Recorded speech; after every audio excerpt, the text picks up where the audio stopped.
Good evening. I'm economist Anthony Davies, and this is my colleague, political scientist James Harrigan. We co-host the Words and Numbers podcast and will be moderating this evening. Thank you for participating in the South Carolina Libertarian Party presidential debate.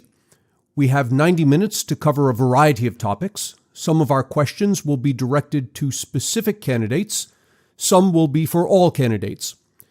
In each case, the candidate will have 90 seconds to answer, with the exception of the first question, for which you'll have 60 seconds. After your response, you'll have 30 seconds to respond to each follow-up question from the moderators. After the moderator follow-up, you'll have 15 seconds to respond to each question from your opponents. In the spirit of constructive debate, we encourage the candidates to ask substantive questions of each other. It is important that the questions be brief and that they focus on what the speaker said, not on communicating the questioner's position on the topic. Given time constraints, we may limit candidates' questions. At the conclusion of the debate, each candidate will have 1 minute to give a closing statement.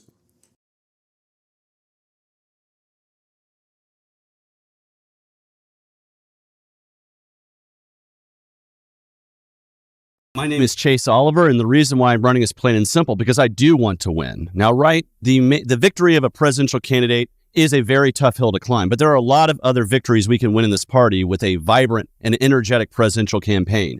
We can have wins at ballot access in states where we can make it easier for new libertarians to be able to run for office. We can win major party status in states all over the country that open up avenues that parties don't currently have. And most importantly, we can identify winnable libertarian races all over the country, and our presidential candidate can be out there with the energy and enthusiasm needed to support these winnable races so we can actually have real libertarian victories and start winning from the ground up, because change begins at the grassroots, and our presidential campaign needs to reflect that. I have the energy, the enthusiasm, and the ability to communicate our values in a way that reaches out to people who are not yet libertarian voters, who will become libertarian voters. And that's why I want to be our nominee. It's not because I don't think we don't have great libertarians up here beside me. We do. I just think I am the best in 2024 to communicate our values forward so we can have millions of new libertarian voters and many libertarian victories all over the country. Thank you. Hi, I'm Michael Rectenwald, and I'm running for president as a libertarian to wreck the regime. And what do I mean by that? I mean wresting power from the central government and vesting in the people at the local level. I mean winning liberty at the local level. I mean taking away state power at the local level. I mean challenging the monopoly over money by using alternative parallel currencies at the local level and across localities. I'm talking about undoing the monopoly over media, over the Fed, over voting and everything else. So in other words, what I'm doing is wrecking the regime by bringing people into the party, bringing new voters in, bringing new people to run at the local level, and together we will wreck the regime. This is not about Michael Rectenwald riding into D.C. like a white knight and exacting these top-down reforms. This will never happen, and it will never work. What is really possible is that we take control of the local level and wreck the regime. Thank you. Well, my name's Joshua Smith. Why I'm running is because I want to leave a freer society for my children and my community than I live in currently. That's my why. What I hope to accomplish by running for president is several things. I'd love to see a 50-state media tour where we get to put libertarian principles at the forefront of the corporate news media and all the big podcasts. I'd like to double Harry Brown's efforts from 2000 and more than double the party. I think the membership has dwindled and it's hurting us seriously, terribly as a party. I'd love to help the down ballot candidates. As somebody who's worked with hundreds of candidates across the country, I think that I'm uniquely positioned to do that. I think it's one of the most important things for any presidential candidate up here today to be doing is to make sure that in 2024, we're using our platform to help down ballot candidates win where we can make the most difference at the local and state level. I hope that this candidacy is able to move the Overton window in the United States. We are at a point that is almost we're not able to come back from. So I hope that you guys will give me your support in May and go to joshuasmith2024.com to check out more. Thanks. Thanks very much. I don't think there is a single syllable that you heard just now that any of us would disagree with. My name is Mike Ter Maat. I'm running a very different type of campaign than you've seen before inside this party, and a very different type of campaign than you see from the rest of the candidates. And the reason for that is that this is the campaign that I want you to look at and realize that if you actually want to participate in the disruption of American politics, this is the type of campaign that you need to support. I have been a professional economist for 25 years. My second career in public policy and public service was as a police officer for 11 and a half years on the road from age 49 to 60 in Broward County, Florida. I have been there and I have done that.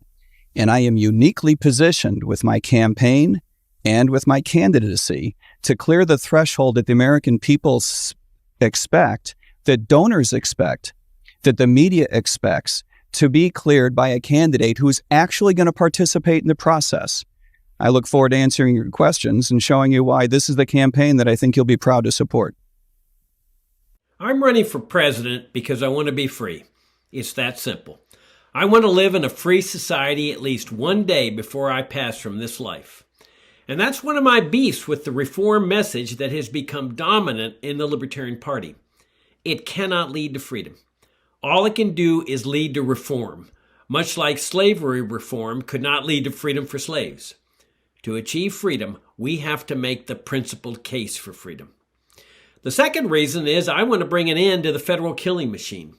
Invasions, occupations, state-sponsored assassinations, sanctions, embargoes, the drug war, and of course America's socialist system of immigration controls and the police state along the border that kills thousands of people. Unfortunately, all of my opponents in this race support that immigration socialism. But it is only the principled case that this party has stood for 50 years in favor of open borders that can resolve this part of the killing machine of the federal government. I'm running for president because I want to be free and because I want to end the federal killing machine. I'm Lars Mapstead, and I'm running for president to unrig the system. The system is rigged, folks. The economy is rigged. The Federal Reserve has printed $33 trillion that has been stolen from the American people. The IRS is a corrupt mechanism for stealing from the American people, especially payroll taxes, which steal from the working class. I'm running to unrig our election system. It's completely broken. Especially if you're a libertarian, you understand that ballot access, gerrymandering, and winner-take-all states completely rig the system so that it's impossible for anybody to run and compete against the duopoly. I'm implementing the Voters' Bill of Rights to level the playing field and make things fair and transparent for all Americans. I'm running to unrig the criminal justice system. I'm tired of people going to jail for victimless crime. I'm tired of people going to jail for choosing to use marijuana if they like to. I'm tired of the criminal justice system treating police as different things. So I'm running to unrig the system. Lars24.com. Thank you. Our first set of questions goes to taxation. I begin with Mr. Mapstead. Mr. Mapstead, you have said that our current federal income tax penalizes the poor and that you would replace it with a sales tax. But according to Congressional Budget Office figures, under the current federal income tax system, the poor receive back in income tax credits more than they pay in taxes. That is, they are net recipients of the federal income tax system. Under your proposed sales tax system, the poor will be net payers. Please explain how your sales tax would benefit the poor. You have 90 seconds to respond. Thank you very much. So the sales tax that I'm proposing is actually a bill that's been before Congress for 20 years. It's the fair tax. You might have heard it under Gary Johnson. There's built-in pieces to help the poor.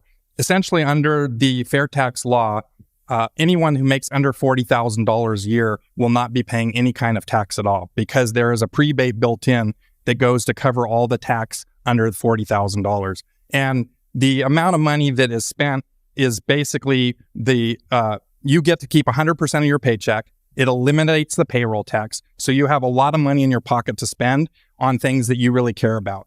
And you can, and also all used goods are not taxed, so we can go to a more useful economy and recycle things, which is good for the environment, and it helps, message to the left. And so this system is actually better than what we have right now because we spend $2 trillion a year on compliance with the tax code. We spend 2 billion man hours a year with compliance to the tax code, and this gets rid of all that. We can be much more efficient. Imagine if you had an extra week in your life to be efficient or to take a vacation or to spend time with your kids and family instead of filling out stupid IRS tax forms. I've been audited multiple times. No one should live under this coercive system. The government uses and Congress uses the tax code to hand out favors to the rich and to the elites, and they create these loopholes to bro out corporations, and we need to end this by abolishing the IRS and implementing the fair tax. Thank you. We have time for opponent responses. I just wanted to make note, there's no such thing as a fair tax. So what do you have in mind? Why is this fair? The reality of it is that I would be willing to take whatever we can get towards reducing taxes. If Congress came to me and I'm president and they say, I'm going to cut taxes 20%, you better believe I'm going to take that. Because the amount of tax that we're paying is too much. And if we can reduce that at all, that's great. Thank you very much. Next question is for Mr. Ter Maat. You have said that federal revenue should only come from state governments, and even then that state governments should be subject to taxation only to support national defense. What you're proposing is a return, at least fiscally, to the Articles of Confederation. We tried that, and it failed. Given this failure, why do you think it will work this time? You have 90 seconds. I appreciate that. The Articles of Confederation failed for a variety of reasons. Yes, that was a challenge, but I don't think that anyone in the room would argue that the system of taxation that we have today is an appropriate one. I believe that the relationship that we have between individuals and the federal government in the United States today is completely inappropriate. Not only does the government express no interest whatsoever in standing up for your civil liberties, the federal government uses you as a revenue source. Anyone here ever been audited? I have. It's not a pleasant experience. It is not a fair experience. It is one where the government holds all the cards. You need a state to stand up for your rights. No one else is going to be able to do it for you. You need the state to be the entity that's getting taxed by the federal government. The federal government spends too much money.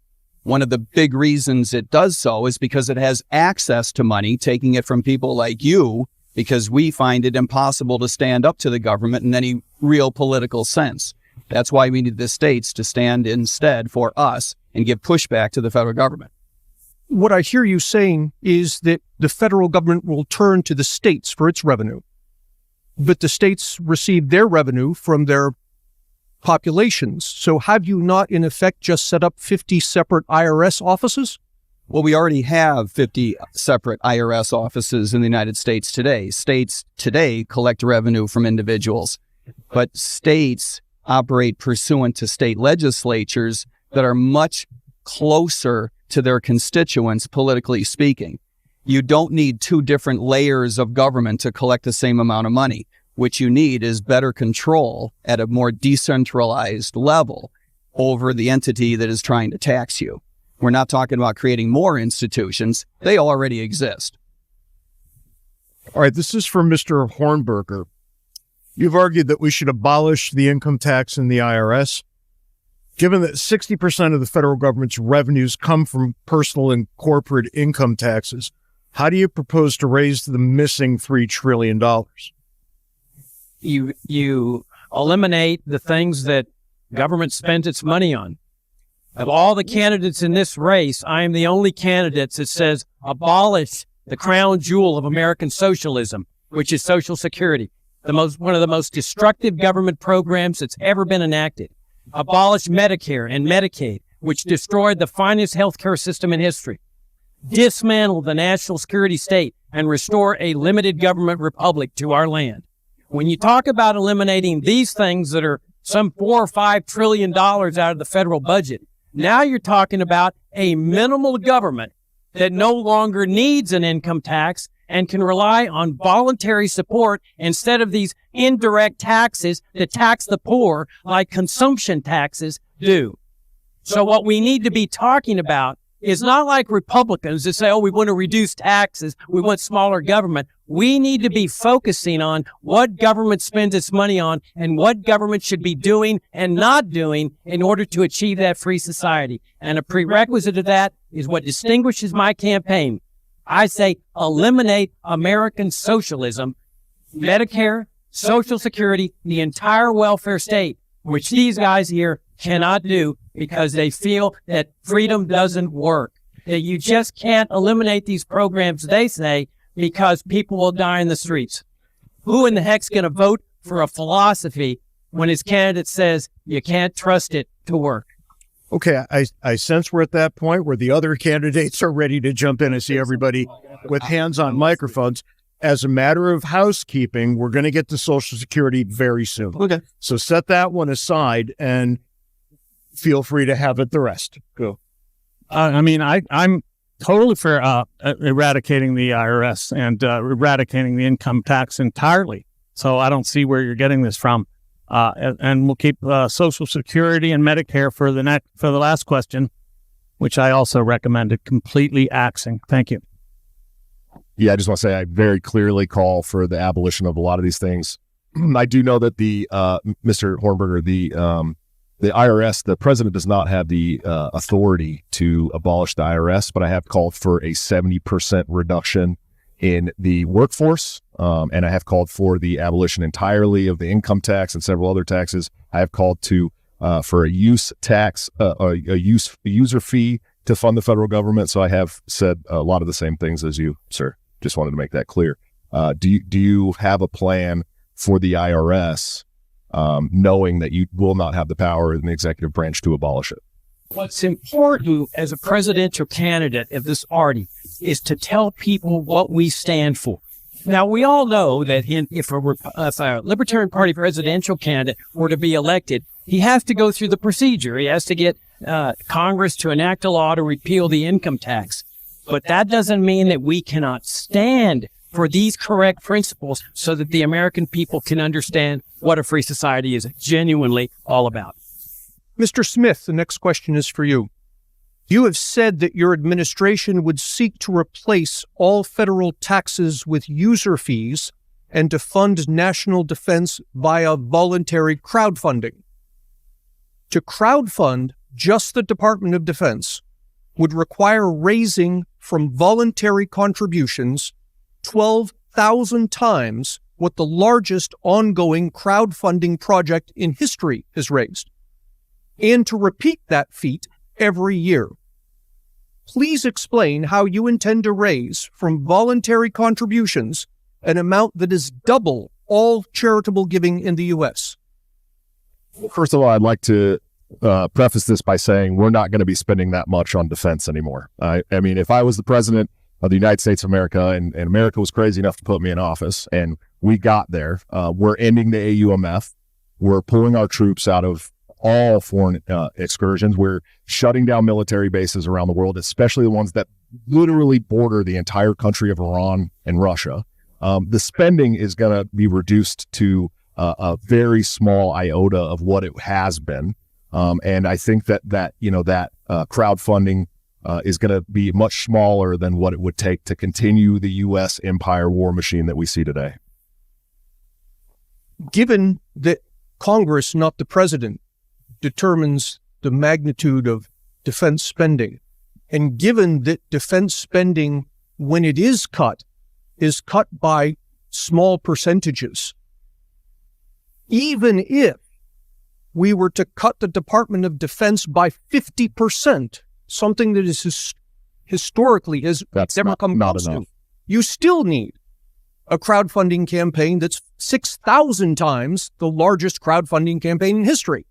Do you think that this is seriously realistic? I do. I believe it is. And I think there's enough patriotic Americans that if we had our troops at home, which makes us a much safer nation, by the way, instead of having a large portion of our military abroad, I think that we have enough patriotic Americans in here that care enough about defense to give, 20, 30, 40, $50 a month, especially if they're not having to pay an income tax. So I 100% believe that this is an honest proposal that can be done in America.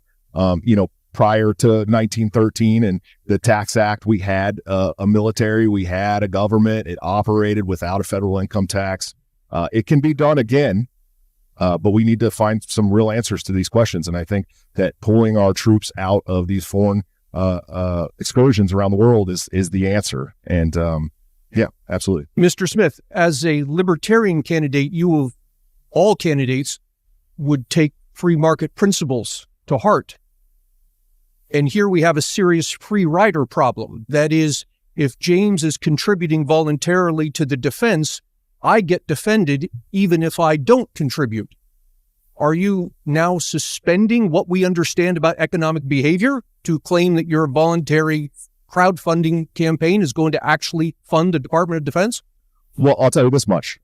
There's no moral right whatsoever in the world that says if you're not receiving something in return, then you shouldn't have to pay for it.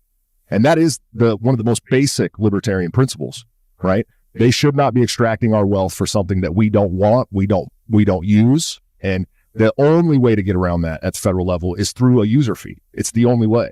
Otherwise, we're going above and beyond our libertarian principles. We're going into tyrannical behavior. We're extracting wealth from people that need it to feed their families. 12% of the population in the United States today is having a problem putting food on the table, and we're worried about sending $200 billion to or $50 billion to over 200 countries around the world every year. It's got to stop.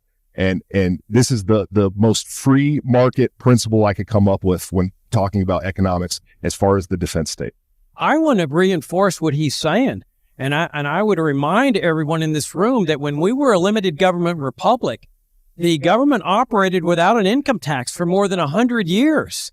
And if they could do that, then certainly they can operate off voluntary funding and user fees like Josh. So I reinforce everything he just said.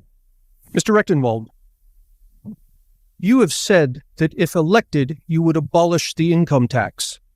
It costs more than $6 trillion annually to run the federal government.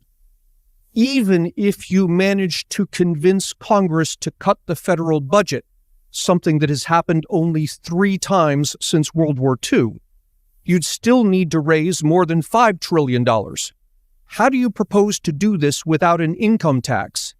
And if you propose massive cuts, where will those cuts come from? Let's start off with the second question. By the way, I'm also a Pittsburgher. I will say this. I would start off with the second question by talking about what I would eliminate. And that is, of course, eventually the Fed, the Federal Reserve altogether. Of course, they don't really cost us money except that they inflate deflate our dollar to the point where we're living under outrageous inflation. But I would get rid of the IRS, the CIA, the FBI, and the ATF, and several other departments altogether. Then we'll see what kind of money we really need to run this government. We're really talking hypothesis here, and these are kind of policy minutia statements when this is not really what we have a chance or opportunity to do as libertarians in this current moment. We need to have policies to be able to speak on the national stage. But let's talk about what's really possible for the Libertarian Party. And that is localism. That is decentralization. That is getting away from the federal government as much as possible. And nullifying the unconstitutional laws, many of them having to do with this, and unconstitutional mandates that have been passed on to the states, and go all the way to the local level. Decentralize as far as possible. In an ideal society, we'd live in a total private property society. There'd be no state at all. The only borders we would have would be the borders around your property. The only money that you would need would be self-defense, and you'd pay private agencies for that. That's really the ideal. So what we want to do is the closer we go down to the local level, the closer we get to that private property society. Right. I want to follow up the question just a little bit, push back just a little bit here, because I didn't hear a lot of what was going to be cut in the end. And just for an example, we have a $1.5 trillion deficit. In any realistic, rational world, that's the first thing that has to be cut. So where would you find $1.5 trillion? Well, I would cut all social welfare programs, Social Security, welfare, Medicaid, Medicare. I would cut of course, the military-industrial complex would be utterly decimated, if not more. And we would bring all of these troops back from overseas, all of them from 850 bases plus the secret one in Israel. We would bring all these troops back, and we would have to find out just what this state needs to operate at the minimalistic level. That is not determinable from this standpoint until we see what we can get rid of. And we should get rid of as many agencies as possible. They're nothing but oppressors. They don't serve us at all. The IRS is an oppressive agency. Rectenwald, unfortunately, your time is up, but I do have a follow-up.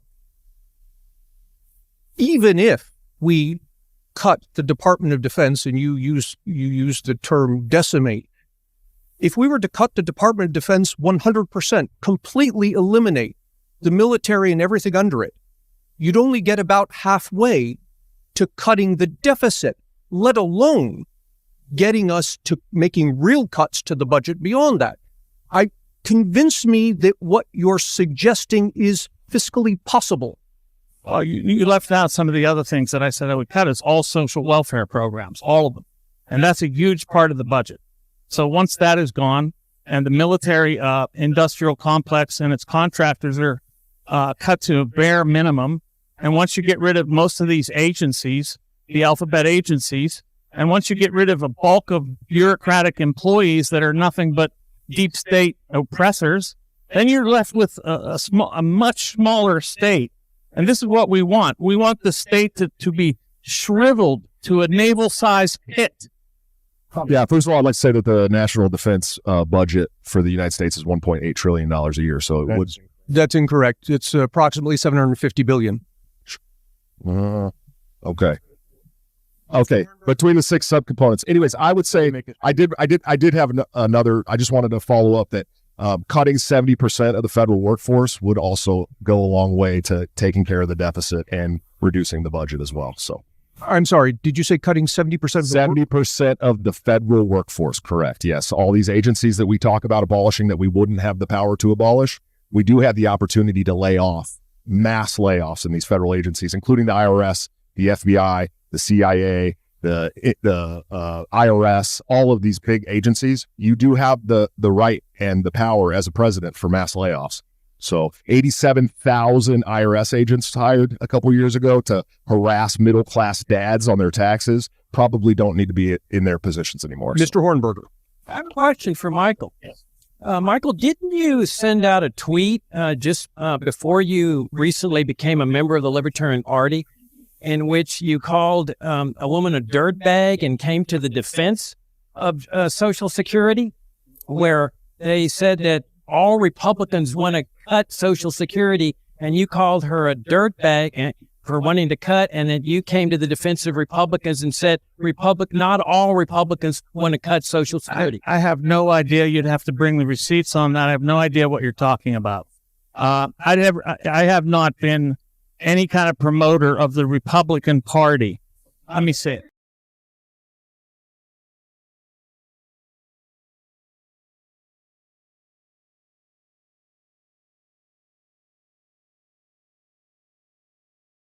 I don't know. I see nothing here of incriminating whatsoever. I am talking about my policies, and this is what I have to say. First of all, this account was not always in my control, and I don't know whether it was in control at this time. But let me just say, not all Republicans, just the deep state dirtbags like Joni Ernst. Okay, whatever. At some point, I may defend some things that some Republicans say, just like I actually defend some things that leftists say. I don't care what party they're in. I don't care where they stand on the political spectrum. If they're right about something, they're right. But this, I don't even know what the context is. I have a question. Yes, please. Yeah. So the question is, if we abolish Social Security and Medicare, what are you going to do for the people that are going to be basically left out? If I may, Mr. Mapstead, yes. We're going to cover Social Security in the next section. Okay. Mr. Oliver, you have said, I will start by going line by line through the tax and regulatory codes to free the market and make it easier to start a new business. Most regulation that inhibits small businesses occurs at the state level. What specific changes do you propose at the federal level that can make a difference for entrepreneurs? First, I do agree with you that most of these regulations do exist at the state level. And one thing a libertarian president would need to do is use the bully pulpit to try to push those at the state level. I can't control what governors and state legislatures do, but I can certainly advocate on their behalf to make it easier to start a job. The reason why I say I go line by line through the regulatory code is the regulatory code is gigantic. I can't tell you every single federal regulation that's in there that's inhibiting job growth, but I guarantee you there is an awful lot of them. But when we talk about why I want to go line by line, is because we should not be having fees or any kind of business licensure or anything at the federal level that makes it harder for somebody to start a brand new business. But these things are as inhibitors. And you're right. Again, most of this occurs at the state level. The example that I always use is when I was in restaurants, I had to pay $35 a year for a beer pouring fee. I was not tested on whether I could pour beer correctly. It was merely a licensure for the state to collect money for me to be a server. And there are examples of this in the federal code as well. In fact, licensures and things of that nature that we can reduce the cost of or eliminate altogether. But we do, and this is, like I like to say, is the most unsexy part of my entire platform, because going line by line through the IRS tax code and the regulatory codes is a very cumbersome task. And it's not one that one person can do altogether. But I can tell you right now, Americans all across the country want to make it easier to start a small business, and eliminating some of these things like licensures and fees at the federal level, which again are a small part of the total number of things that are going to be inhibiting people's ability to start a business. But if we don't provide that example at the federal level, we're not going to be able to use the bully pulpit to push this to the state level. And so I would do what limited things I could to make it easier to start a small business. I appreciate it at the end your admission that this is probably not a one-man job, but let me make it clear. If you started reading the tax code full time the day you took office, by the end of your 4th year, you wouldn't have made it all the way to the end. And this is the only job you have now. And furthermore, it would have changed so much that you'd have to start over. Yeah. So when you look at a problem of this magnitude, how do you propose that we get that beast under control? Well, you will never get it under control unless you start getting it under control. And you're right. We have serious problems with our tax code. I saw a study once where people called the IRS tax helpline with the exact same information over and over, and they got a different answer every time to what would be the best tax solution for their business. And so even the people who are preparing our taxes, the IRS agents, they don't even know the entire tax regulatory code. And that just signals to me that it is far too expensive, far too expansive, and far too complicated for even the average American to have to handle this stuff. That's why we have to massively simplify our tax code and eliminate all this stuff so we can lower the rates overall. And particularly, I'm talking about things like subsidies, giveaways, carve-outs. When we remove that and we lower the tax overall, we actually level the playing field for those small businesses, because right now, big businesses are the one who have the advantage. We need to return that to a level playing field so free market economics can do its job. Yes. First of all, I'd like to say that the federal government contracts is one of the biggest jobs program in the entire world. In 2016, Donald Trump signed an executive order banning the requirement of DEI for companies that would get government contracts. When Joe Biden took office, he signed an executive order bringing that requirement back. Would you sign an executive order to get rid of the DEI requirement? I would like to remove the executive order state altogether. I would like to racely remove as many executive orders from existence. Frankly, I want to see what service is doing the best job for the best price. That's the only thing we should be caring about when we're bidding things out. I don't really care about much else. Are you able to provide the service that we need for the cost that is the best and most effective to the taxpayer? So yeah, I would eliminate that executive order, but I would eliminate a whole lot of executive orders, because it's time that we stop having presidents govern via executive order. We should be limiting the power of the presidency. If I'm president, the office will be weaker when I leave than when I get in, because I'll demand that Congress do their job and present me with legislation and other things.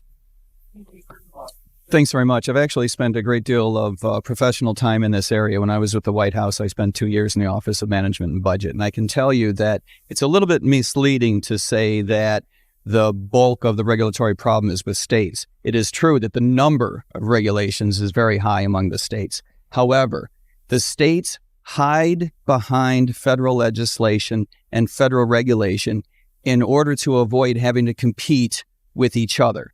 If you would use And Chase is exactly right that we need to stop governing by executive order. The only thing an executive order should be used for is to limit the power of the federal government. And the primary way that that can be done is to use an executive order to make federal regulation subject to state approval.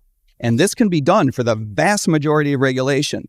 The object of the game is to get the federal government out of it so that states can compete, 50 states all competing, to create the best regulatory environment to attract investment. Maybe I misheard you, Chase, but the income tax code has been growing every year since 1913, and whittling it back a little bit is not going to stop the Congress from getting right back in there and boosting it up again. So did I hear you wrong that you just want to whittle back the tax code, or do you want to abolish the IRS? Oh, I would abolish it if at all possible. But when we're looking at what we can do in terms of regulatory agencies and these kinds of things. But yeah, I would absolutely eliminate the income tax if I could. If you brought that in front of my desk as a presidential candidate, absolutely. I do believe that actually the fair tax is probably better than the current income tax system for a couple of reasons, right? A consumption tax, you can see the actual percentage. You can say the percentage is 25. I'm going to govern on getting it down to 23 and keep balancing the budget. But what we have with the income tax right now is we have so many hidden carve-outs, nooks and crannies for people to be able to avoid paying, that those who have the ability to get a tax attorney, an entire army of accountants, they pay a far lower rate than the average working stiff. And so that's another reason why getting rid of the complicated IRS system altogether actually is an advantage to most Americans. And how would you, as president, hope to accomplish that? Well, if we were to get rid of the IRS altogether and we had to replace it with something, I do believe the consumption tax is probably the best way to replace it.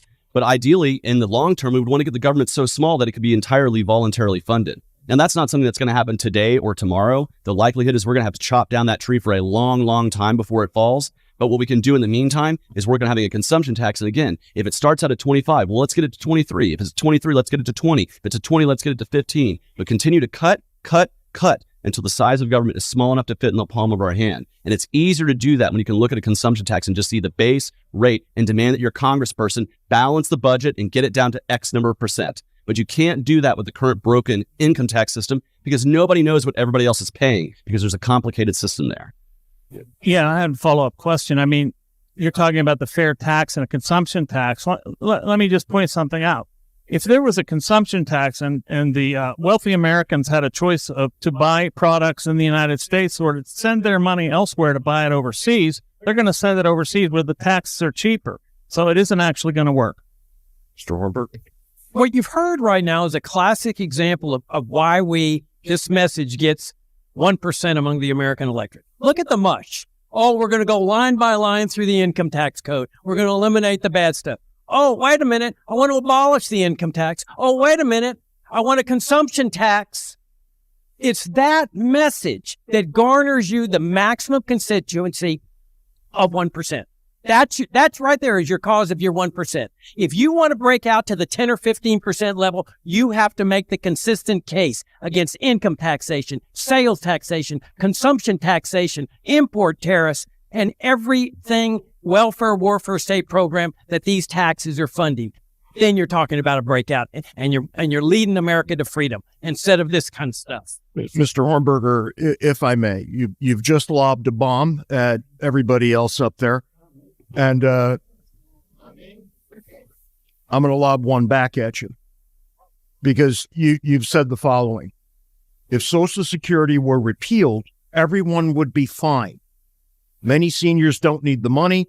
Others will return to work, and the truly needy can rely on their families and charity. Okay. You're out of step with the American people who do not believe this at all. And if you're looking at it for a reason why the Libertarian Party might be stuck at 1%, I would submit that perhaps you should start here. How do you hope to get the American people from where they are? And this is an empirical question. I'm just not making this up. This is what they believe, to getting them to a place where they can accept what you have said. That is a monumental, political task. How do you suggest we even begin on something like eliminating Social Security? 20 years ago, I ran for U.S. Senate in Virginia against the most popular governor in the history of the state. The Democrats didn't run somebody. The LaRouches did. I call for the immediate repeal of Social Security and Medicare. I call for the open borders. This was a time when Libertarian Party candidates were getting 0.5%. I got 7% of the statewide vote, 106,000 votes with this message 20 years ago when nobody knew about libertarianism. 3 years ago, as a candidate for president, I won 7 out of 9 primaries with abolished Social Security and Medicare and open borders. Don't tell me that there's not a block of people out there that want a free society. And a free society means get rid of socialism. And that's what distinguishes me here. They want to continue socialism. We have to show faith that freedom works. If we advocate a philosophy that doesn't work, who's going to vote for us? There's your 1%. There's no doubt in my mind you could repeal socialism today and people would be fine because freedom works. Children, grandchildren, come forward and help out those that are truly needy. The churches of America are filled with people. You think they're not going to help out the truly needy? Neighborhood groups. We have to restore our faith in freedom and the American people, in God and in ourselves. And the way we do that is to dismantle this coercive apparatus and restore faith in freedom, regardless of whether it's a popular position or not. But I'm saying it's a winner position. It is the only winner position. That's what would break us out to the 10 or 15% category. The same way I could double what I did 20 years ago. I have no doubts about it. Thanks. Maybe I can save my colleagues a moment here. I've actually got a big problem with coming up with a crazy idea and saying, don't attack me because I stand for freedom. I am running on the most transformational platform ever proposed inside the Libertarian Party. And I wouldn't say anything nearly as dumb as the American public is going to be okay with just throwing people out of Social Security, even though you have paid in for the last 45 years. Go ask your family for some donations. Maybe you can go back to work, Grandma. That's not going to work. And I got an ethical problem with it. I don't think it's libertarian to say, we've cut a deal with you. In effect, we've cut a political contract that says you pay in for 45 years and then you can withdraw from the program while you're retired. Oh, sorry, we've changed our mind. That doesn't strike me as libertarian. This strikes me as damned unethical. Mr. Smith. I'd like to reinforce what Jacob's saying, actually, by saying that the Social Security system in America has been, is, and always will be a giant Ponzi scheme. And if you're 40 today, you're not getting it when you're 80. I promise you, it's gone. So it doesn't matter what the American public wants. They're probably not going to get their Social Security anyways. They continue to use it for pet projects that don't make any sense anyway. So thank you. Mr. Rectenwald? Yeah, I would just like to say that, young people and anybody really should be able to opt out of Social Security immediately. And I would say this, though. Say you're going to cut Medicare tomorrow and you have some person in a hospital who's on life support. Are you going to pull the plug because you don't have Medicare? I think you have to off-ramp people off of this. The society needs an adjustment to liberty, an adjustment to the cutting social welfare. You can't just pull people off of life support and have them die. And also, I'd like to echo something Mike said. It would be a breach of contract to deny Social Security to people who have been paying in their entire lives. I was robbed, I think upwards of $1 million, and I think it's outrageous that I will have to wait to have it trickled back to me. It shouldn't have happened. It's an outrage, but I've been robbed. I don't want to be robbed again by not getting it. I mean, so you'd be robbing me twice. Yeah, I'm actually going to ask a question at the end of this, but what I want to say is there's millions of Americans who are in my age group in this country that don't even have $400 in savings. And so if we eliminated Social Security and Medicare tomorrow and said, well, you have to take care of your parents now, I wager to say that a majority of the millennials in this room would have a real tough time doing that. But what we can do is we can offer Social Security for people who are my age, people who aren't going to get those benefits anyways. I'm not going to get those benefits. So let me go ahead and opt out of my system and start saving for retirement now. But for my parents, they've lived on a fixed income. That's all they have. That's what they are living on. And I don't think we can comfortably go to the American people and advocate that in any kind of way that actually gets passed. We have to give an off-ramp to Social Security. We do have to move ourselves off of it. As you've said, as all of us are going to say, we want to eliminate the program. But the way to do that responsibly is you have people who are currently living on that fixed income, allow them to do that. And workers who are my age who will never see the benefits regardless, whether we continue to tax me for it or not. Let me opt out. Let me get out of it right now so I can start saving in a mutual fund that will give me a much better return on my investment. But do not. And while it may be philosophically pure to say just eliminate it tomorrow, realistically, that will never happen. It will never pass a Congress. It will never get signed by a president. And if you're elected, you will never get that legislation in front of your desk. But we can get legislation that allows us to remove the program from the lives of the younger American workers while securing the fixed incomes of seniors in this country. That is something we could get passed by 2 houses of Congress. That is something a president could sign one day. And we do have to work within the realm of reality. Thanks. Mr. Ter Maat? Yeah, I appreciate that. And I'm sorry, I meant to ask you, do you think the majority of Americans who are in my age group will be able to suddenly take care of their parents should we have no Medicare and no Social Security tomorrow? If you opt out, those things will be gone for them anyways. Addressed to me. Yes. Yeah. Well, let me first remind everybody what Mike Ter Maat said before this debate. He calls Social Security an evil system. It is evil. And he wants to continue it because he feels that freedom doesn't work. Imagine, there's your 1% right there. So we have to let the guy lie. There's your 1% message right there. That we as a party stand for liberty and we oppose socialism, which Michael Rectenwald is famous for opposing socialism, but we as a party have to continue an evil program because we don't think that freedom's going to work and the children and grandchildren and church groups and neighborhood groups will come to the voluntary support of other people. One moment, Mr. Mapstead, will come to you next. Mr. Ter Maat? Thanks, I appreciate that. I do not appreciate someone just bald-faced lying. I don't think that we should be burning up our time trying to defend ourselves against things that are just untrue. It is true that I've called Social Security evil. It's because Social Security is evil. The idea of recruiting young people into a program for no other reason than to take care of the financial overhang because you misdesigned the system 100 years ago, that's evil. That is a pro-free market statement. It's the type of statement that I believe that our party has to make. But don't make the mistake of saying just because you don't understand how to develop an off-ramp for Social Security and that you believe that you should just pull a whistle all of a sudden and cut off the payments with no off-ramp, that you don't understand how to do it correctly, and therefore you stand for more freedom? No, I'm sorry, you stand for more silliness. Mr. Mapstead? Yeah, the government has stolen your money. If we end payroll taxes today, within 1 year, Social Security and Medicare would be completely broke. There is no giant pot of money that the government has stashed away from you. It is a Ponzi scheme.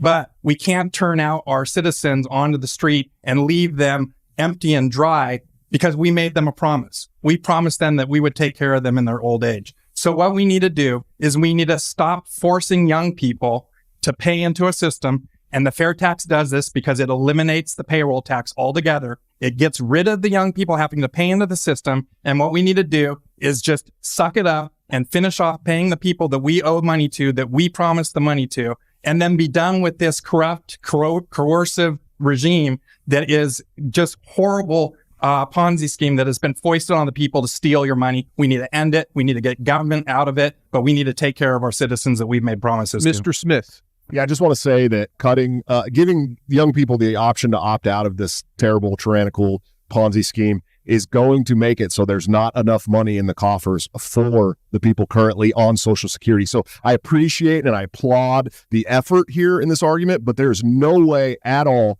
that they're going to have money for Social Security if you opt out paying today. Actually, what you did. One moment, Mr. Rectenwald, you were next. I just wanted to note that Jacob put on the record that I've been a very arch opponent of socialism, having written 5 books against it. Thank you. Yeah, I wanted to respond to his comment. Yes. So the thing is we have to end this tax system, right? But we can do that by growing GDP. We can lift up the revenue that we're making and still be able to pay off these people without raising taxes. In fact, we can start whittling away at lowering taxes by cutting the state, by cutting back at all the bureaucracy that we have, and by whittling away at all the spending that we do. Mr. Oliver. Yeah, and when you say eliminate the contribution, what you're talking about is eliminate the employee contribution. You could still leave the employer contribution to help make up for those who are already currently retired, living on a fixed income, to keep the system solvent long enough to get retirees or people who are right near retirement right now to be able to do this. And you can do that by also allowing me, a younger worker, to opt out, so I can take my employer contribution and our employee contribution and actually start putting it into a mutual fund. So you leave that portion behind until those who are retired are done. You eliminate the system altogether and it's gone. But what we want to do right now is allow younger workers like you and me, Josh, to stop putting the employee contribution in when we get paid, right? Because we're never going to see those results anyways. We have two options. We can have a world where younger workers like myself pay into the Social Security system and don't get any benefits when we're older, or you can give us a system where we can opt out right now, leave the employer contribution for our parents and grandparents to keep them going, and then guess what? We can put our money, put it into a mutual fund, save it, and have a much better retirement, and still not get any Social Security benefits. Gentlemen, that's the truth of it. So those are the two options we have. So we're the business regulation guy that also wants to keep a tax going on the businesses for what I want to do is I want to keep the system solvent long enough for people who are at or near retirement to be able to do so, and then completely eliminate the system altogether and never, ever, ever bring it back. But what we do is we have to close up shop in a responsible way. This is part of the proof of concept that American voters are looking for libertarians. We're not talking pie in the sky. We have to talk about what really we can do and what real things we could get past two houses of Congress that are going to have a whole lot of Democrats and Republicans in them. And so we have to be able to talk about governing respectfully, responsibly, principally, but do it in a way that can actually happen, because otherwise we are just LARPing. And we do not need to be politically LARPing. We need to be politically involved, and we need to actually be talking about the real policy. Mr. Hornberger, you're responsible for this mess. Would you like to respond? I would. Notice the contradictions and the inconsistencies. They say it's a contract. Never was a contract. It's a welfare state program, just like food stamps and everything else. And they want to breach the contract, though, and they want to give Social Security only to people near retirement. If it's a contract, then why can't they fund everybody from 40 years on up that's paid into the system, supposedly? Finally, keep in mind, this is the same argument that they used to make about slavery. We can't remove slavery immediately because the slaves aren't ready for freedom. But when the slaves were freed immediately with the South surrender, the slaves did fine under freedom, even though they had not been educated, trained, taught businesses or anything else. And that's the message. We need freedom in this country, not this gradual socialism that they all want to support as part of their presidential campaign. Excuse me, no, not all of us. If I may bring a more practical view to this question, the larger question of what to do with Social Security is not something I believe that any single president is going to be able to address. That's a long-term question that will require much in the way of arguing and convincing voters. The more pressing problem to one of you, if you were elected, is what to do immediately. And open to you are only a handful of solutions. For example, raising the payroll tax. Social Security Trust Fund has estimated that we would have to increase payroll taxes by about 20 to 25% to extend the life of Social Security. Or cut benefits to retirees. The Social Security Trust Fund has estimated we'd have to cut benefits by about 25 to 30% to keep Social Security solvent. Or borrow more money, further adding to the debt. Or put pressure on the Federal Reserve to partially monetize this extra spending. These are the things that, practically speaking, you would be faced with if you were elected. Which of these, or what combination, do you find least unpalatable? Yeah, I'd like to go. So there's another option, which you didn't mention. And the other option is we massively grow GDP. If we massively grow GDP, then the money coming out is going to be a lot larger without having to raise any taxes. And we can cover the difference that we have in the Social Security. But to be fair, there's hard times coming ahead, because if you look at the projections for Social Security and Medicare, it really is unsustainable, even if we go hog wild on the growing the economy. So there is going to have to be cuts. Congress is going to have to hash that out. And unfortunately, they're going to wait till the very end, just like Detroit waited till the very end before they declared bankruptcy and left everybody holding the bag. So I feel that, unfortunately, the end goal, the end game for all of this is somebody's going to get caught holding the bag and pay the ultimate price for the government's failure. And this is on Congress, and this is on the last president's. Mr. Mapstead, if I may pin you down here, Yeah. You say grow GDP. Yeah. The fact is the government doesn't have any direct control over GDP. In fact, GDP tends to grow at a relatively constant 2 to 3% per year. To solve our problem by growing GDP when the federal government takes in about 18% of the economy and tax revenue in any given year would indicate something on the order of, what, a 10% growth in GDP? No, I'm thinking more like 6% growth would. How can the federal government have any sort of control over the economy like that? And if they do, why haven't they exercised it before now? Well, I think a big part of growing GDP is abolishing the IRS and eliminating the tax code so that we have more productivity, so we can focus more of our energy and time on doing the productive things instead of filling out stupid forms that we have to fill out. There's a lot of ways to grow GDP. One of the proposals that I'm looking at is an energy race, is lowering the cost of energy in America dramatically so that it drives the economy, it drives new businesses into America, and it lowers the cost of inflation and drives the engine of growth forward, because everybody would want to come to the place that has the cheapest energy on the planet. And we can drive a lot of business to America and grow our GDP that way. Mr. Rectenwald. Yes, I mean, the reason why you can do something with the state by cutting it is that the state is a parasite on capital.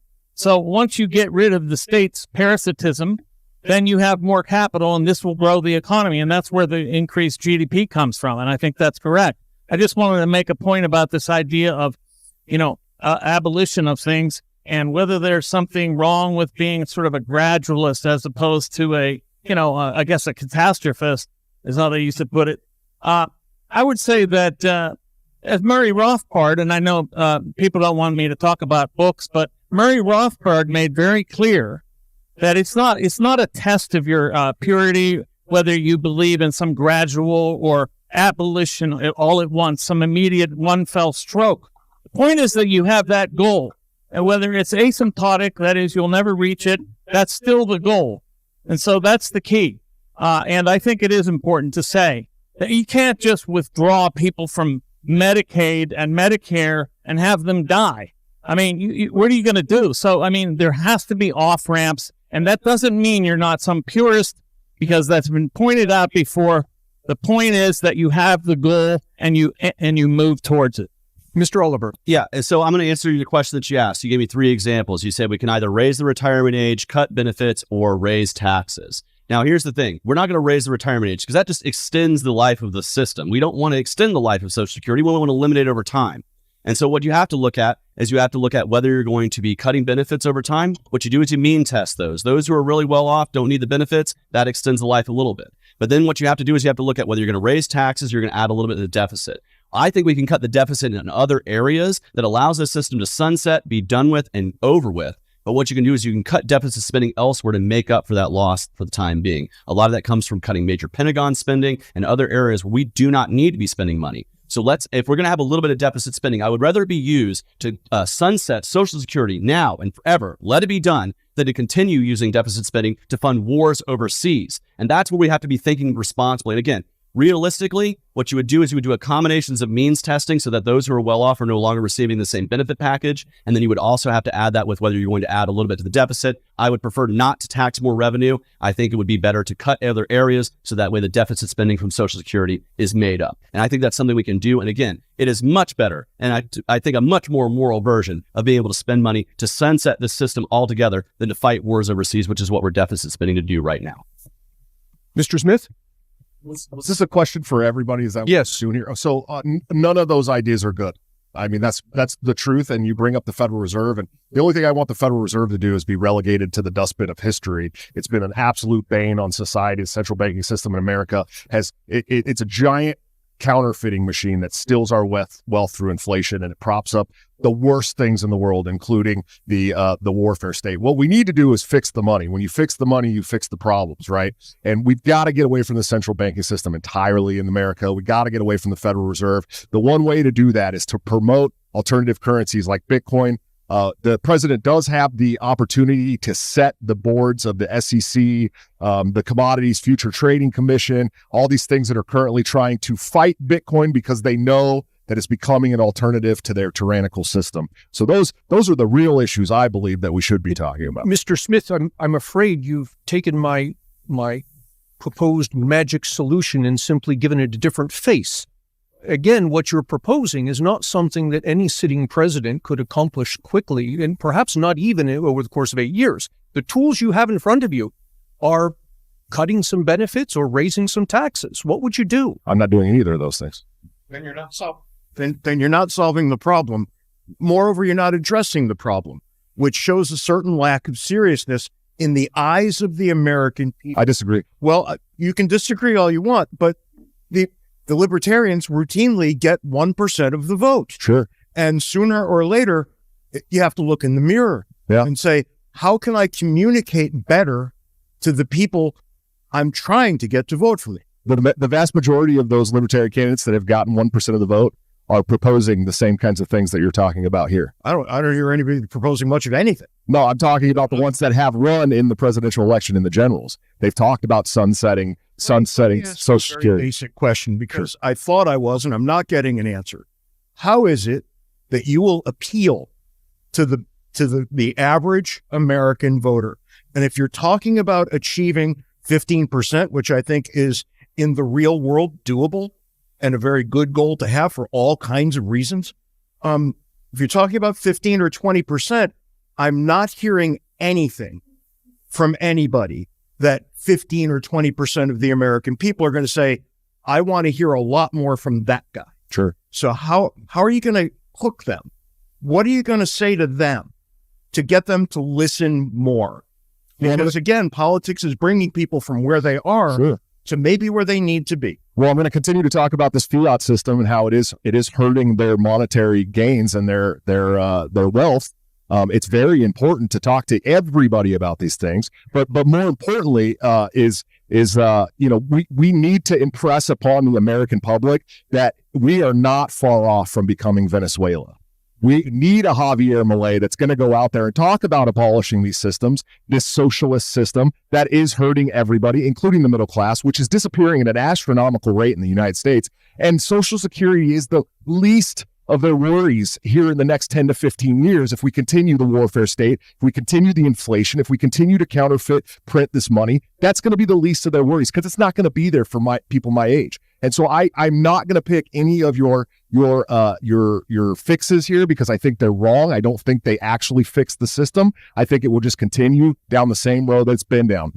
What's interesting me is that when we press you plural for practical solutions, the one man who's remained silent is the one man who's actually worked in and around the federal government. Sure. Mr. Ter Maat, could you please weigh in on the topic? I appreciate that. I apologize for being silent. It wasn't my turn yet. So I do like interrupting these guys. They have big hearts, and I agree with all of their sentiments. Look, the big issue before the American people is that the federal government is going to go bankrupt.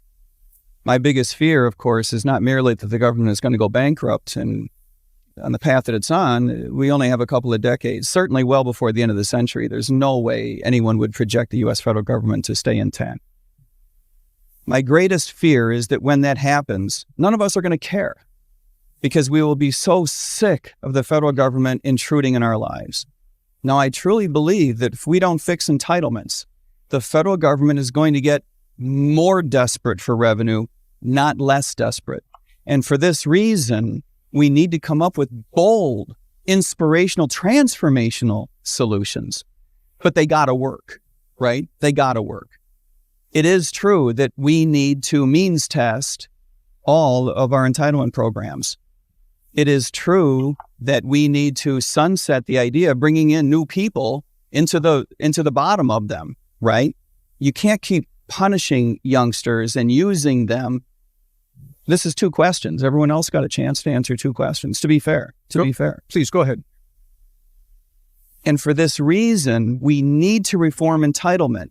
Part of the solution is the means testing. Part of the solution is to stop bringing young people in part of the solution is, yes, we want to cut the Department of Defense and use that money to retire the overhang in Social Security. This can be done. It will take some time. It will take some time, but this is the path that we need to be on, and it can be solved. America is ready for big, bold solutions that work. It's ready for a huge reduction in Department of Defense spending. It's ready for a new style of monetary policy. Yes, get rid of the Federal Reserve System and replace it with a rules-based system that Dr. Paul has talked about and lots of other economists have talked about. It is ready. The federal government is ready to hear it because the American people are ready to say it. We want entitlement reform and we want a reduction in spending, and a big one. Mr. Mapstead. Yeah. So I think the answer to the question is the American people know that Social Security and Medicare are on fragile ground and that most of them aren't going to get it. And so what they want to hear is that there's a president that is going to hold Congress accountable and hold their feet to the fire till they take care of this problem so that it's not a problem down the road. They keep kicking the can down the road over and over again. And the best that we can do is hold their feet to the fire and have a national conversation about this, because it's a very important question that affects millions and millions of Americans. And so I would hold their feet to the fire and make them have this conversation now, instead of letting it be kicked the can down the road for years and years to come. Mr. Rectenwald? Yes, I would say that the federal government is bankrupt. It just hasn't been declared bankrupt yet. I mean, this is beyond belief. If any one of us personally were in this kind of financial, snowball of complete and overwhelming debt, we would have jumped off a bridge. Okay, so we're way past that. And we're also past the point at which we can do this from a top-down approach. There's not going to be a top-down approach that'll work. It has to be dismantlement from the ground up, erosion of the power of the monopoly over money by the Fed. And that means local parallel currencies, creating parallel economies. We're in that much trouble that this system will implode. And we must have in place parallel economies and parallel currencies and parallel structures to withstand the blowback that we're going to get from the collapse. I just have one more comment on Social Security. I think any presidential candidate that's willing to sell out the future generations for people that were able to buy a home for $50,000 probably shouldn't be up here today. So thank you. Well said. Gentlemen, and this is phrased to most, if not all of you. As an economist and a political scientist, we often poke at those who promote socialism, saying that you're simply waving the magic wand of government, that you propose government will do X and X will magically happen. But tonight I've heard a lot of what sounds to me like waving the magic wand of no government, that if the government just stopped doing this, all these wonderful things would happen. And I want to point out a couple, in both an economic and a political problem, with something a number of you have talked about. You've talked about replacing the income tax with a consumption tax. Nowhere have I heard the details. What are the numbers that we're talking about? How much revenue would such a tax bring in versus what we have now? On the economic side, all I'm hearing is magic wand. But then we've got another magic wand on the political side.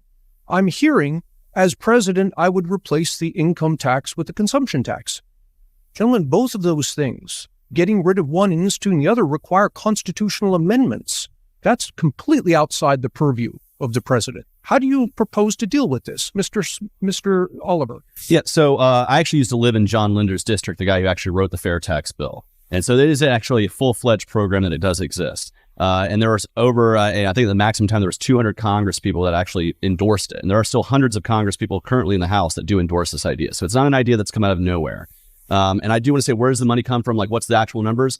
The legislation would basically peg the rate of that consumption tax rate to match the current revenues of the income tax brings in the previous fiscal year. And so there would have to be a determination as to what that exact percentage number is. But the purpose of the act is to be revenue neutral, so that it's replacing and then currently the same number of revenue coming in. And again, once you have that hard and fast number, whether it's 30, 25, 20%, whatever that number is, you can then work on lowering it and continue to balance the budget under that number. It's a lot easier to explain to the American people, hey, let's get down from 20% to 15% than, hey, some people pay 20, some people pay 30, some people pay, let's just just kind of lower things. It's very hard to see that number.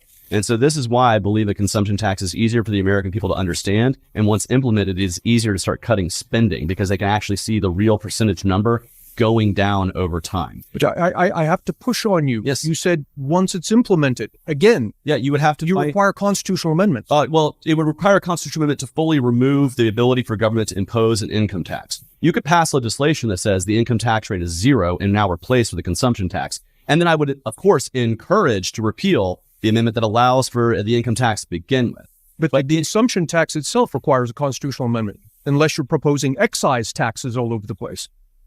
A consumption tax is a sales tax. They exist in states all over the country.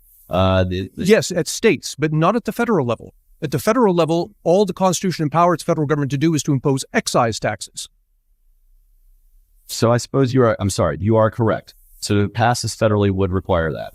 Mr. Mapstead. Yeah. So the bill is called HR 25, and it's been before Congress for 20 years. It does require repealing the 16th Amendment. We need to get rid of that thing. It's corrupt and coercive, and it hands the power to the rich and the elites and the powerful in Washington to grant favors to the crony capitalist and that sort of thing. So we need to abolish that. But yes, the system is well thought out. There is a lot of documentation on the fair tax. You can check it out at fairtax.org. This is something that has been bandied about for 20 years. And you can look at all of the data and all of the things that they are talking about. There's a lot of information that's not easy to represent right here. But if you're really interested, fairtax.org has all the information that you need on that.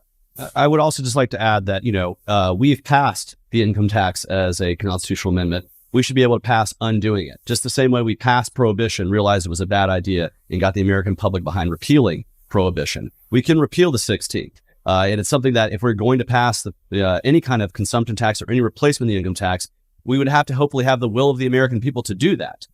Let me respond, if I may, Mr. Oliver, as a concerned taxpayer. If you came to me with that proposal, my concern would be that what we'll end up doing is passing an amendment to allow the federal government to impose a sales tax, and somehow the amendment to repeal the income tax would never happen. And now I'm stuck with two taxes. They would have to happen concurrently, and that is the truth. Is you'd have to pass one at the same time as the other. And we passed. We had the Bill of Rights get passed pretty quickly, right? All 10 of those. I think we can work with two that are particularly related to one another. It's easy to sell to people. We have to pass this amendment to get rid of it, and this amendment to replace it. And we can do that concurrently. I think we can walk and chew gum at the same time, if we're fighting for that. And that's actually in the bill. The bill actually says that we will pass this sales tax, and then we will repeal the 16th Amendment. And if the 16th Amendment is not repealed, then this HR 25 ceases to exist. Mr. Ter Maat. Is this a question for everybody, or? All right, thank you. I appreciate that. I think this is a huge distraction. There's actually no reason to believe this sales tax run by the federal government wouldn't just be another huge boondoggle and a complex way for the government to impose all sorts of regulations on what it is that you buy, because the government is going to be able to set different tax rates for different items.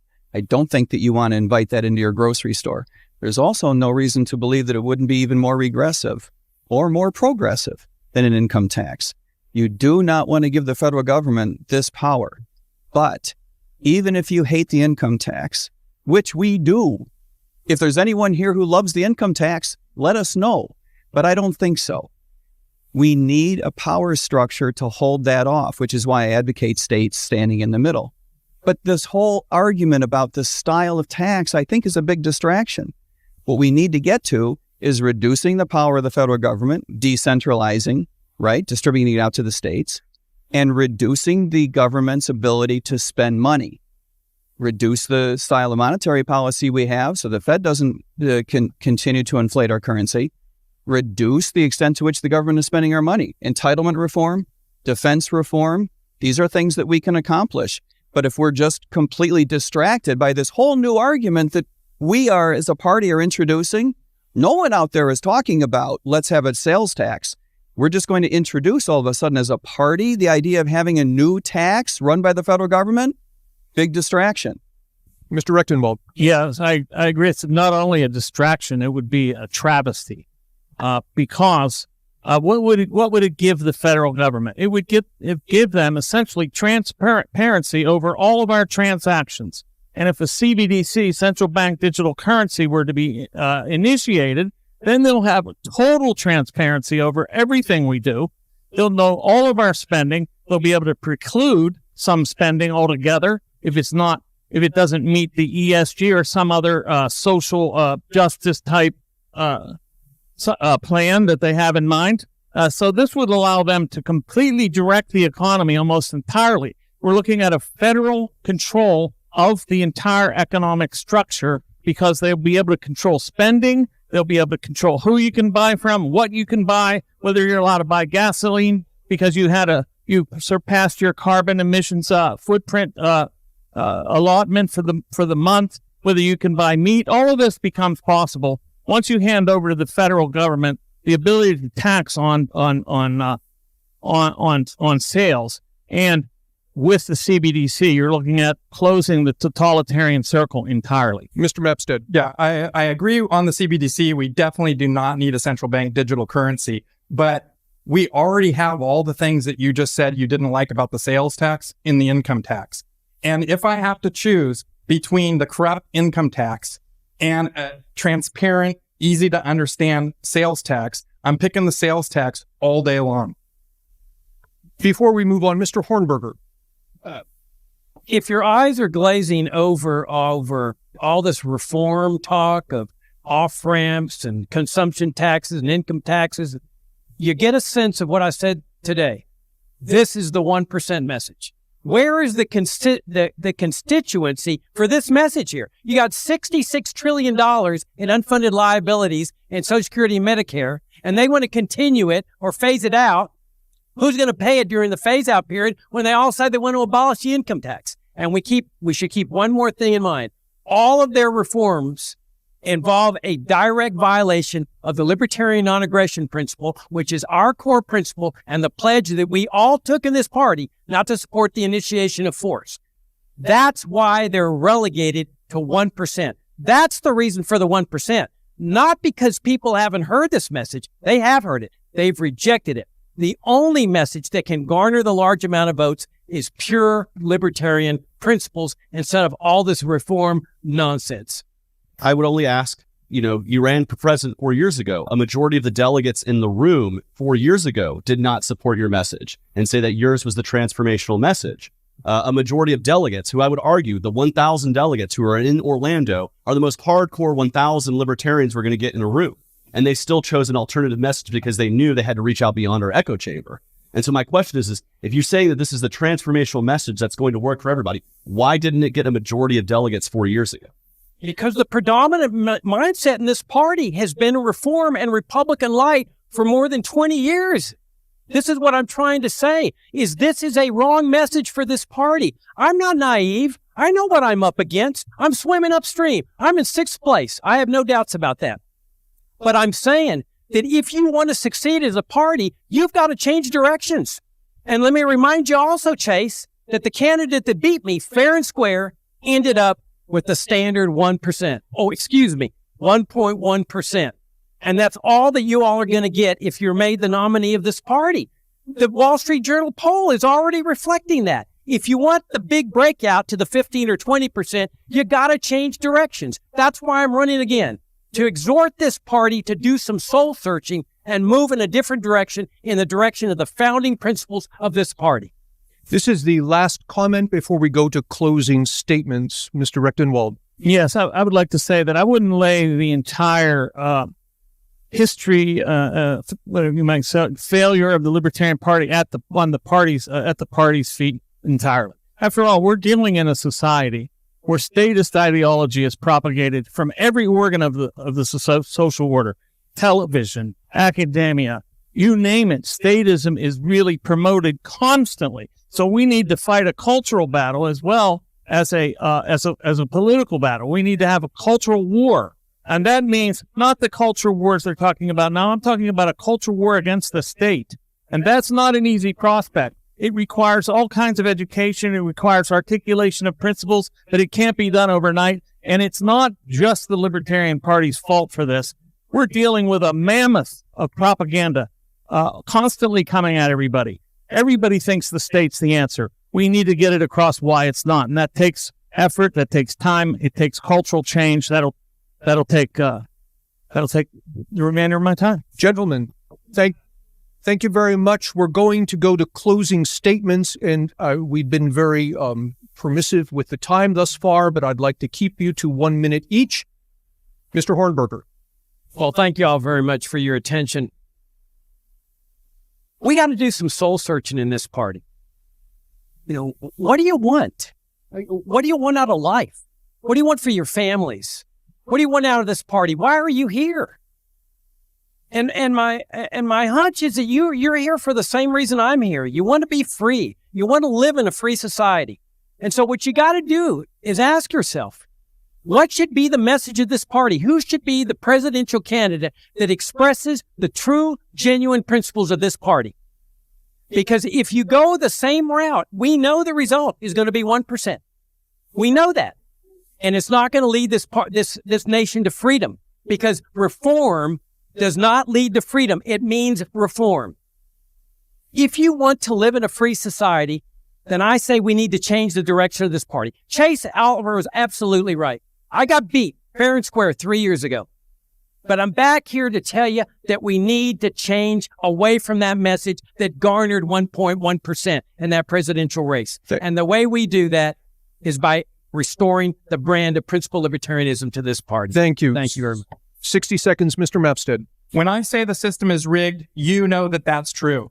Whether it's our economy, our criminal justice system, our healthcare system, our election system, our education system, it's all rigged against you by a government that does not have your best interests at heart. We need to change that. I'm here to help the Libertarian Party finally win something. We're going to win an electoral vote on an election map. I'm going to put the Libertarian Party on the map and give it the credibility that it deserves. Imagine on election night that we deny both Donald Trump and Joe Biden the presidency by denying them the 270 electoral votes that's needed, and it goes to the House of Representatives to decide the next president of the United States. This would be the greatest win the Libertarian Party has ever had. It doesn't need 1%. It doesn't need 5%. It needs this because it gives us credibility. That's going to drive donors to the party. That's going to drive people signing up for our party. It's going to grow the party like never before. And it's going to give credibility to all the candidates across the country in future elections so that they can say, we can win. We can finally win. Mr. Oliver. First, I want to say thank you to the South Carolina Libertarian Party, our moderators, my fellow candidates. But I want to run for president because I think it's time that we do have wins in this country. But we need a candidate who's going to have the energy, the enthusiasm to get across all 50 states and have the energy to really put our principles forward in a way that resonates with the average American voter. I'm traveling across this country. I've hit 40 states so far. I'm about to break the 50-state threshold, which no candidate for president in the Libertarian Party pre or post nomination has ever done. Why? Because it's important to reach out to libertarians and voters in every single state to show them that the Libertarian Party is a 50-state campaign. We're ready to reach out to voters all across America. If you want to live more free, more prosperous, and have more freedom in your life, more rights, and quit having your rights taken away and trampled on by a giant big government, we are the messenger for that. This party is the messenger, and we're going to have wins. We're going to have ballot access wins. We're going to have party status wins, and we are going to have local libertarians winning all over the country. But our job as a presidential candidate is to be the chief brain officer that puts our ideas out there in a way that is attractive, brings new people into the movement, grows the movement, and that's what I want to do. I want to make a stronger Libertarian Party this year, next year, and the years to come. Go to votechaseoliver.com and get involved, and you'll see a lot of things we did not get the chance to talk about today because we were limited to 90 minutes, and I encourage you to ask me all kinds of questions. I'll be here throughout the night. Thanks. Mr. Rectenwald. Thank you very much. And thank you very much to South Carolina for having us and for hosting this and putting all this together. It was wonderful. I just want to say this. I'm not going to make any false promises. I'm telling you the truth. I'm not going to blow up any possibilities and raise hopes for some sort of electoral massive gain or some sort of win that we don't know that, we know very well. I want to win. Yes, I will run to win. I also want to win the lottery. So what I'm getting at here is that what can we do actually? And this is where we stand as a party. I think this is the pivot between centralized government and centralized thinking and localized thinking. Centralized thinking has got us nowhere. It's just replicating the central government's ideas. Instead, we need to get to the local level to decentralize, to abolish the regulations and laws at the state level, to take over our state and local offices, to run. And I am working to wreck the regime, but I'm not doing this alone. I'm doing it with other people that will do this with me. It is not a one-man game. This is not a one-man show. That's not how it's going to be done. So go to wrecktheregime.com. Thank you. Mr. Smith. Oh, I'm sad we spent so much time arguing about Medicare and Social Security and income tax, and not about the reason why the federal government fights so hard to keep these programs in place, the warfare state. We're on the precipice of World War III. That's serious. That's true. We're poking fingers in the chest of Iran and Russia and China today, right now. We're talking about serious damage to the world. And we're the only party that stands between the warfare state and the people of this country. We need to be talking about those things. We need to be talking about the foreign policy of the empire and how they continue to foist death and destruction upon the world around the country at our behest. And we need to be the presidential candidate that talks about stopping that. And I hope to be that presidential candidate for you. Please go to joshuasmith2024.com and check out the rest of my platform. I promise you there's more than just income tax and Social Security on there. Thank you. Mr. Ter Maat. Thanks very much. And thanks for putting this together. And thanks to all of my comrades at arms for participating in this. Look, there is a great deal at stake. Josh is exactly right. We need to be the party that represents a path away from continuously increasing the chances of us ending up in a world war. And you and I, all of us, know darned well the Republican Party and the Democratic Party are leading us astray in terms of our foreign policy. You also know that economics is going to rise to the top in terms of the collection of issues that people care about next spring, next summer, next fall. It's just the way of it. It happens. Not saying that people shouldn't or should care about economic issues or foreign policy. Just telling you that's what's going to happen. What you heard today was a complete lack of credibility from my coworkers in terms of understanding how these issues work. We can't afford to miss this opportunity. We have to get this right. We have to be ready to address these issues, to do so with professionalism, credibility, and experience. For this reason, I encourage you to go to goldnewdeal.org and check out the world's most transformational platform. Thanks. On behalf of both of us, we'd like to thank the South Carolina Libertarian Party. We'd like to thank all 6 of you for charitably answering the questions that you were asked. And we would like to thank all of you for sitting through what I think is a pretty solid first cut of the debate. So thanks to everybody, and we wish you all the best. Thank you.